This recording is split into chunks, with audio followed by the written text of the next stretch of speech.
오늘 첫 키워드는 IMF의 경고입니다. 국제통화기금 IMF가 아시아 태평양 지역의 성장 전망이 눈에 띄게 나빠졌다는 보고서를 공개했습니다. 박사님, 지금 특히 한일 무역 갈등이 심화될 경우엔 이 부분이 아태 경제에 악영향을 미칠 수 있다, 이런 분석이 나왔는데 아시아 태평양 지역에 지금 경제 리스크가 굉장히 만연해 있는 것 같습니다. 예, IMF가 지금 전 세계 경제에 대해서 지금 불안한 경고성 메시지를 여러 번 냈습니다만은 네.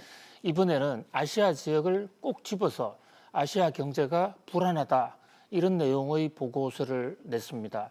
아시아 지역의 경제가 불안한 데에는 IMF가 꼽는 이유는 나름대로 여러 가지 이유가 있습니다만은 네. 그 중에서도 가장 큰 첫 번째 이유는 역시 이 중국 리스크입니다.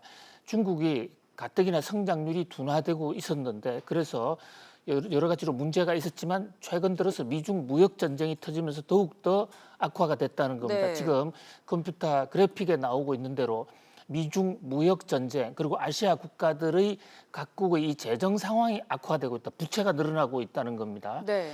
그다음에 이 중동 지역의 정정이 불안하면서 국제 유가가 오르고 있는 거, 그러면서도 특히 한일 간의 무역 갈등, 한국과 일본의 무역 갈등이 한국, 일본 두 나라뿐만 아니라 아시아 전역으로 일파만파로 확산될 수가 있다.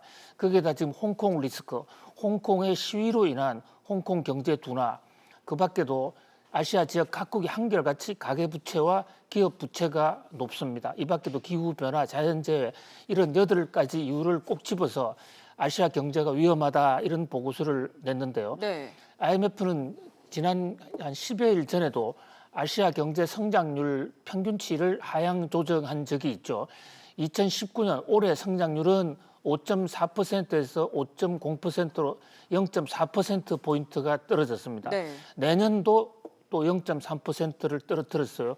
그중에 우리나라는 무려 0.6%포인트 떨어졌죠. 네. 물론 싱가포르나 홍콩도 많이 떨어졌습니다.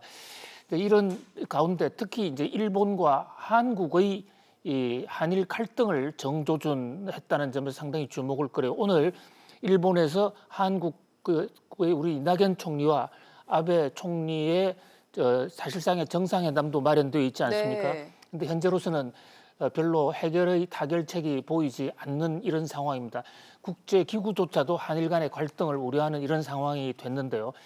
IMF는 그 대안 중에 하나로 이 한국과 태국 등 좀 재정에 여유가 있는 나라들이 좀 돈을 풀라, 이런 얘기로 했습니다. 그런데 네. 여기서 말하는 돈을 풀으라는 것은 이 돈을 풀어서 그 돈을 가지고 어떤 복지 재정에 나눠주라는 이런 뜻은 아니에요. 네. 지금 IMF가 한국을 향해서 돈을 풀라는 것은 해외 물건을 더 많이 수입하고 또 성장 자본재를 더 많이 사서 성장률을 좀 올려달라는 이런 뜻입니다. 어쨌든 IMF가 아시아 경제 위기를 발동을 했는데요. 이게 20년 전에 글로벌 그 세계 경제 IMF 위기라는 것이 왔을 때, 그때도 사실 태국, 한국 등에서 사건이 터졌던 것이거든요. 물론 네. 그 당시에 비할 때는 지금의 상황은 뭐 그렇게 심각하다고는 할 수 없습니다만은 항상 이 잘 나갈 때 미래를 대비한다는, 그리고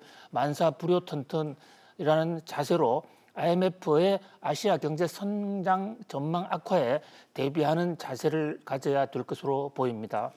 네, 이어서 두 번째 키워드도 바로 보도록 하겠습니다.